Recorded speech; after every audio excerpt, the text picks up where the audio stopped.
Hi everyone, thanks for tuning in. So in this tutorial, we're going to look into how to build bar charts using Dash by Plotly. Dash by Plotly is a tool to build interactive data visualization web apps using Python alone. It's a really cool tool. I really recommend it, and we'll see many more videos about how to make the best use of it and how to create data visualization apps. Um, Before we start the tutorial, I would recommend opening up the description below the video and clicking on the links and opening up all the links so you have all these browsers open, all these tabs, because they will really help follow along the tutorial and teach you many things. Um, Bar charts. So this bar chart, when do we usually use bar charts? Bar charts are usually used to compare between categorical or nominal values, and usually has two axes. One of them is the category values, and the other one is the numerical value, in this case time spent on site tending to animals. In this case, we are going to see how to build a bar chart and two radio items. We're going to have one here and one here below, and we're going to connect between the radio item and what the user wants on the bar chart. All right. And last thing is we are using the data that we used when we created the pie chart, which is real data, and it comes from NYC Open Data. And it represents, it's an Excel sheet, which is right here. Also will be in the link below. And it represents all the calls made in New York City to park rangers to try and save or tend to animals that are in distress. Okay, so how did we create this bar chart and the radio items? Let's jump right into it. Okay, so this is the code. Remember that I'm using specific versions of Pandas and Dash and Plotly, so I would recommend using the same ones or very close versions to these ones, because very older versions or a lot newer versions might not work with this, although it should. Okay, so the first thing you want to do is obviously import all the libraries in order to make this Dash web app. Then you want to insert the CSV data into your data frame, read it into a Pandas data frame. And in the next section here, I'm actually playing around a little bit with the data frame. So in this first line, I'm actually dropping some rows, about 10 rows out of 900 and something, that has multiple animals in one row and multiple age groups where no animals were found, where the ranger came to the park, answered the call, and found no animals. I dropped those rows. I'm also extracting the month out of this is one of the columns, date and time of initial call. So I'm actually extracting the month out of that time, because I don't really need or want the hours, the minutes, the days, or the year. I just want the month. So I'm creating a new column with the month. And here I'm just making, this isn't that necessary, I just want to make it a lot nicer, so I'm copying columns and just new columns with prettier names, or names that make it easier later down the road when creating the Plotly graph. But again, it's not really necessary. Okay, so I'm starting the Dash app here, and then I'm going into the layout. Usually it's one of the first things that you'll do. You'll go into the layout.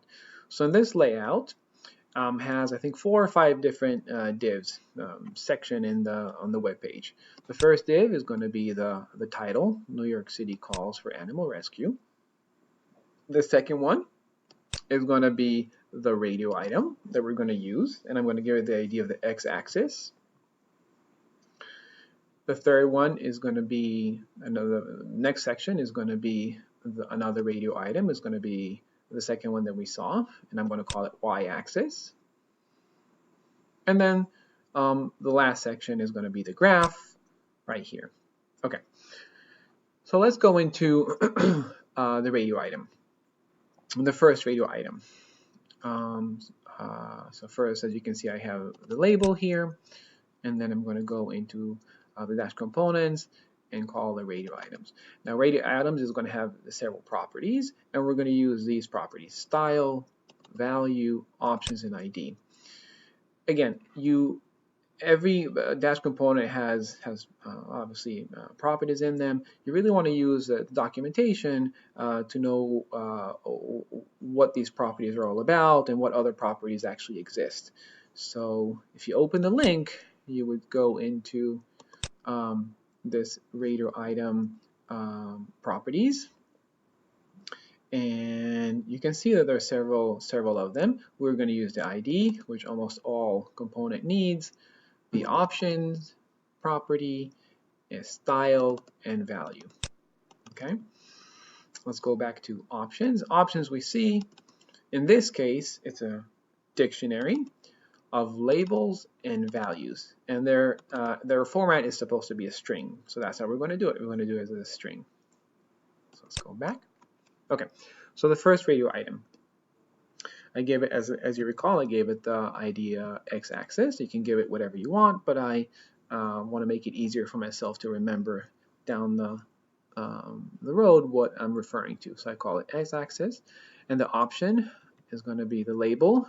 This is what the user is going to see on the radio item, month call made, and this is actually the value that it's going to be. It's a string, and it's called month of initial call. These values, month of initial call and animal condition, actually refer back to the Excel column. So each Excel column represents a value here. Animal condition is an Excel column. Month of initial call is an Excel column. Well, the copy of it, because up here we said month initial call is actually a copy of a date and time of initial call column. Okay, so we have the first radio item with the label, the options, and now we're going to set the first value, meaning the value that the page is gonna, the value that is going to appear when you first load the page. So that value is going to be animal condition, which again refers to the animal condition column in the Excel sheet, and the width is going to be 50% because I don't want the radio item to be too large. Okay. So now we're going into the second radio item right here, and we're going to call it x-axis ID. We're going to give it the ID of x-axis, and the options are going to be, in this case, the options, the labels and the values are the same, which is definitely okay. It's going to be amount of animals and time spent on site. And the value that's going to load automatically is time spent on site. And then style with 50%. So remember, the values that are going to load automatically are time spent on site on the x-axis and animal condition on the, this is on the y-axis and animal condition on the x-axis. So if you go here and you refresh the page, you'll see that animal health loads here and time spent on hours loads first. Okay, so we have both radio items. They're not connected to anything yet. They're just radio items. And the last part is the graph, and we're calling the dash component graph, and we're just giving it the ID of the graph. It doesn't have anything in there yet. There's no bar chart, there's no pie chart, there's nothing. It's just called graph, and we're going to fill that in within the section below. Okay. So here's the callback. The callback is where all the magic happens, and the callback is where you really want to define the interaction between the user and the data, or the data that the user wants and the graph that's going to be created because of that choices or that data that the user chose. So in this case, we're saying app callback, we're saying that we're going to have two inputs.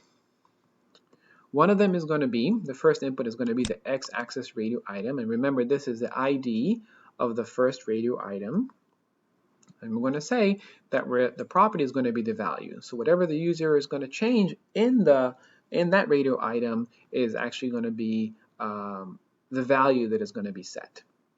You know. And the second input that is going to affect the output is y-axis radio item, and that, if you remember, was the second radio item ID. So we're saying that it's going to affect the value. If the user chooses a certain value within that radio item, this is what's going to be chosen.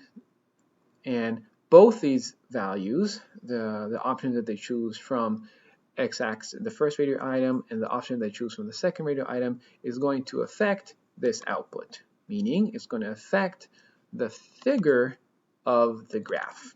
In essence, what I'm trying to do here is say that when they choose, whatever they choose on those radio items, the values they choose there is actually going to, in some degree, build a figure. And the figure that we want to build is a bar chart. So we're going to go below and we're going to build that bar chart. Okay, so under every or most callback decorators, you want to have a function. You want to create a function. I'm going to call it update graph. You can call it whatever you want. And then you need arguments in there.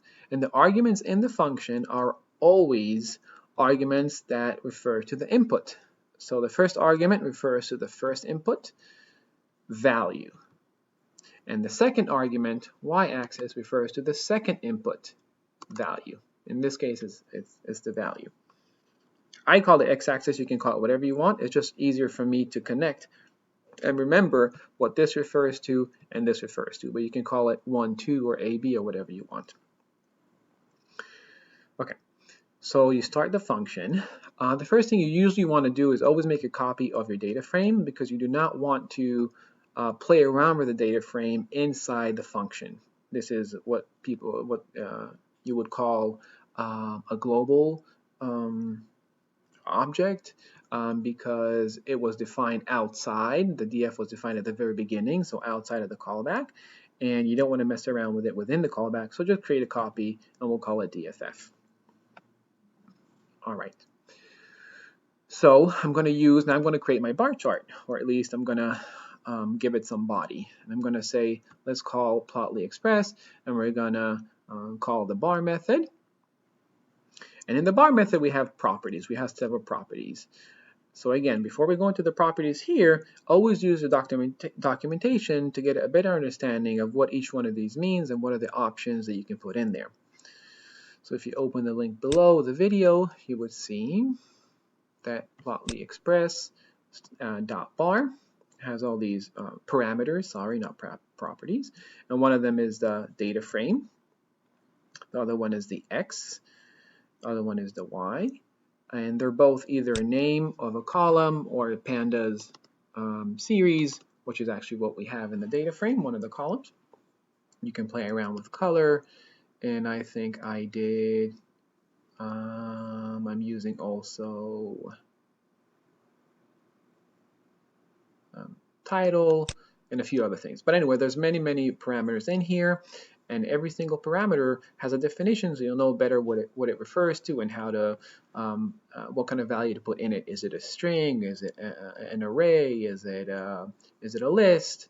And that's how you build the bar. So this bar chart, as we recall, we're going to put the data frame. We're going to call it DF, which is the copy of the main data frame.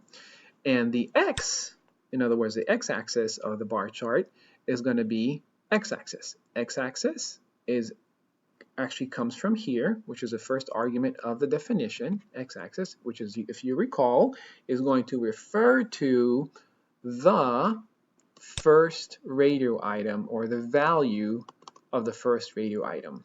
So whatever they choose, the user in the first radio item will go into the x-axis of that bar chart, and whatever they choose on the second radio item, y-axis, will go into the y-axis of the bar chart. So this is just a neat way of saying the same thing as DFF.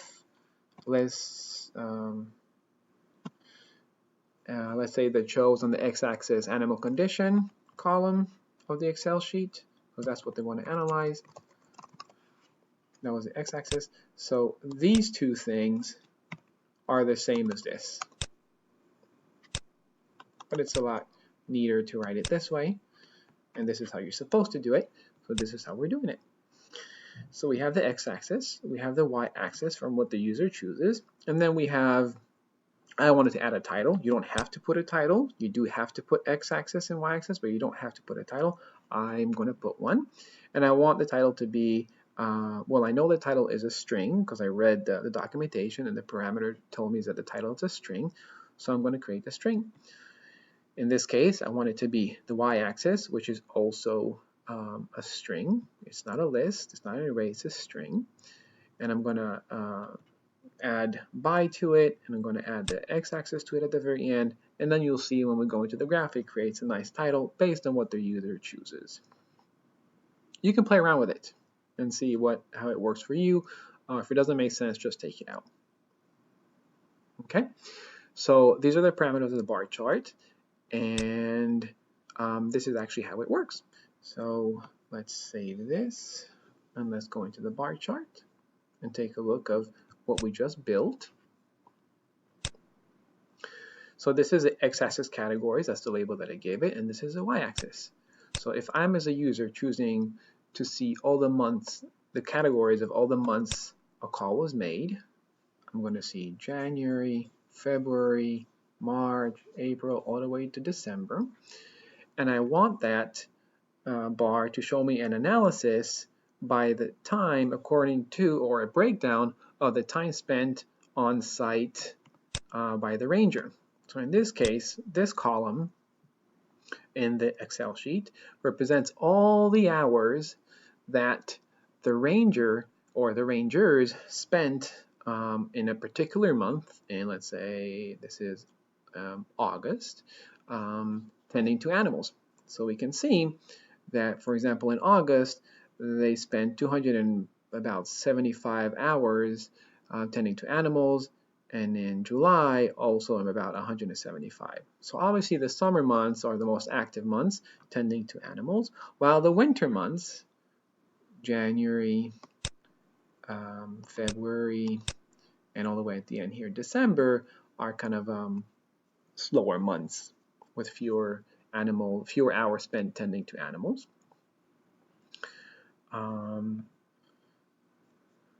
And one last example before we go back to the code, we can also look at, for example, amount of animals on the y-axis, and we can see that also, again, the categories are a breakdown of months, but we want to see the amount of animals that were tended to. So we can see that there's about 150 animals and almost 200 animals that were tended to in August and July, while January and February were slower months, which makes sense because it's the winter.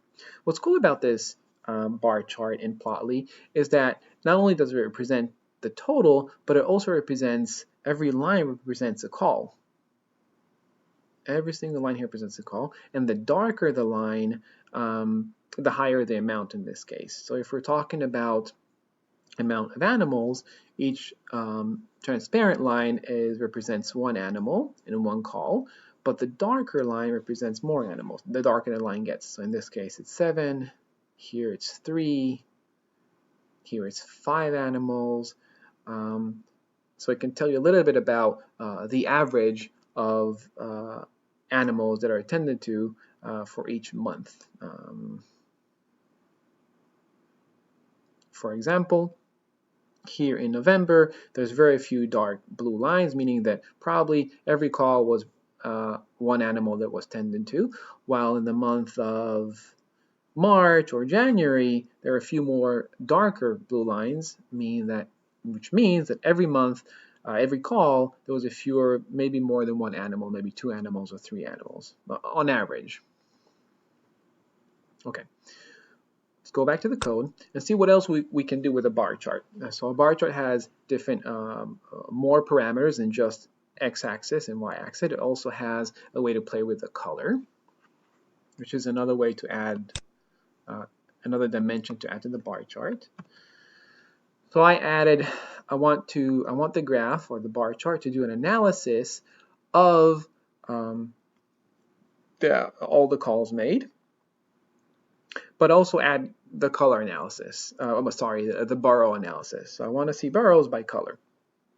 And I want it to be bar mode, I want it to be group. Now let's see what this means. Let's go back to the documentation, look at bar mode in Plotly bar. Let's find this, bar mode, all the way down here. Bar mode, there are several options. There's group, overlay, and relatively. I choose group, which means they are bar placed beside one another. So that's how the colors are going to be divided up, well, the boroughs of the colors. Let's go back and see how it looks like. I'm going to save this, wait for it to update.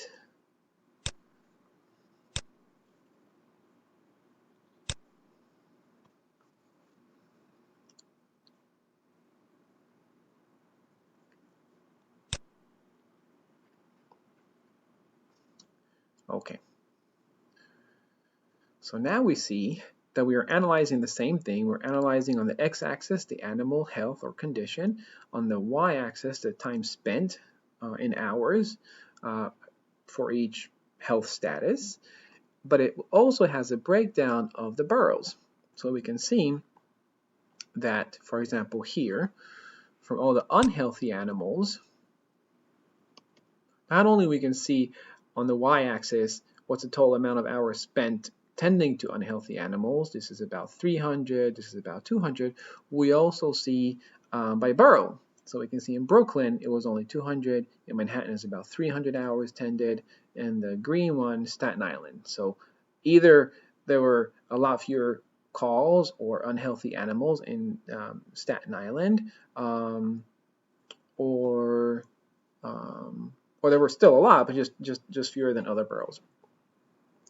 So this is cool. You can analyze by different boroughs, by different colors, but you can also do it in a different way. You can do it by analyzing boroughs, but in columns. So we'll save this. There's no need to do both. It's the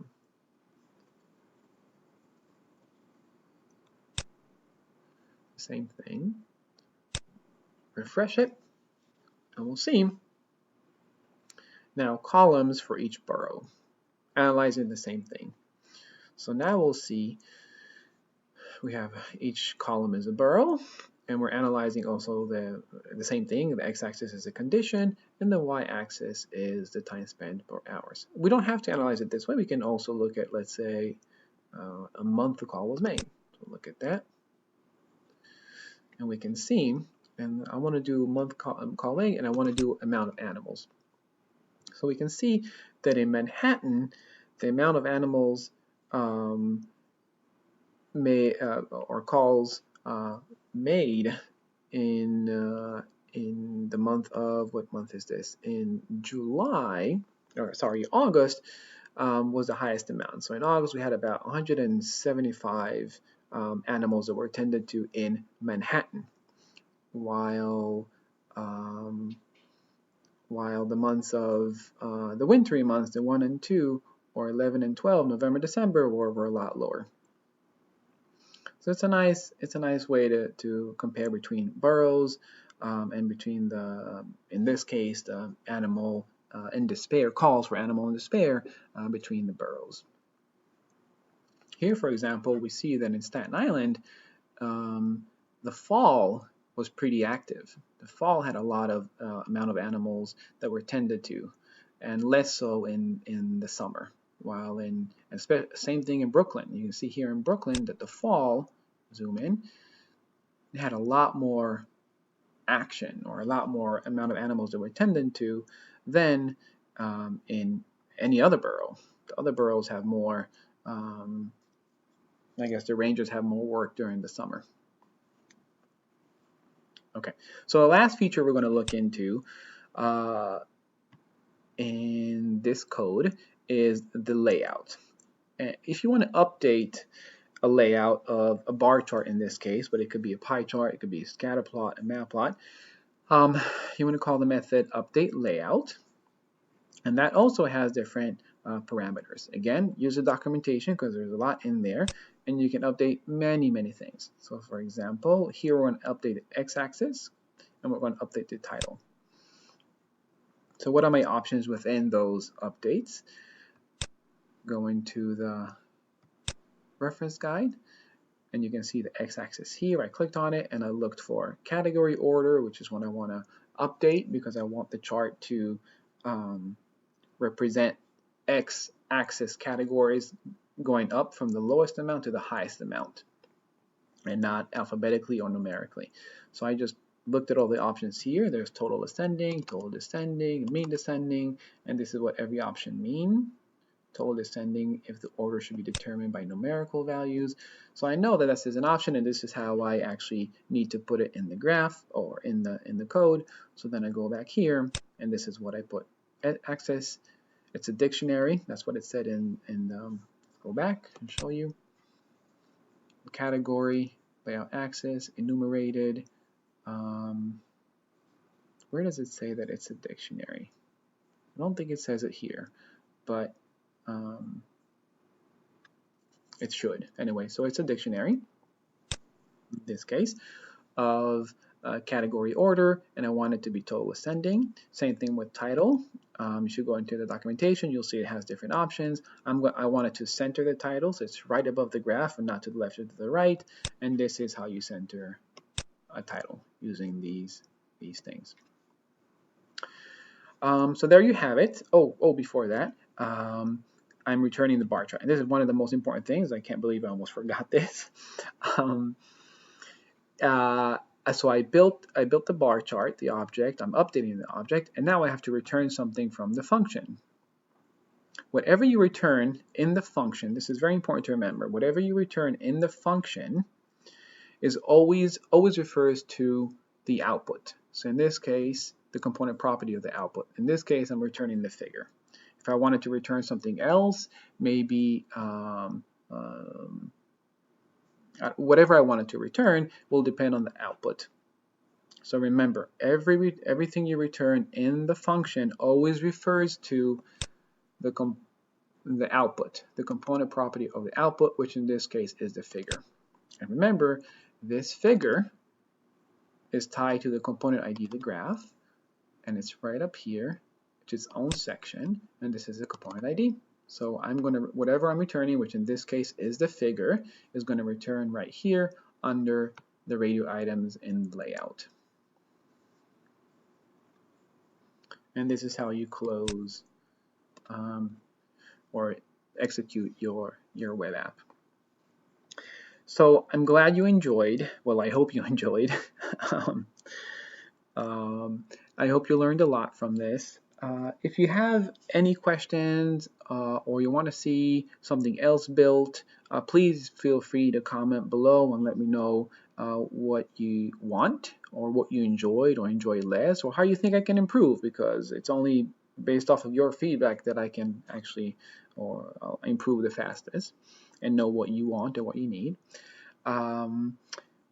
And feel free to tell a friend about my channel, about what I do. I really want to, I'm trying to build my own channel. I'm trying to help people just like you learn more about Dash and how to use Python to create cool data visualizations. So the best way to do that, or what would be very helpful for me, is if you tell a friend about me or just subscribe below. It's completely free, and it really helps me do what I'm passionate about. So thank you very much, and I'll see you next time.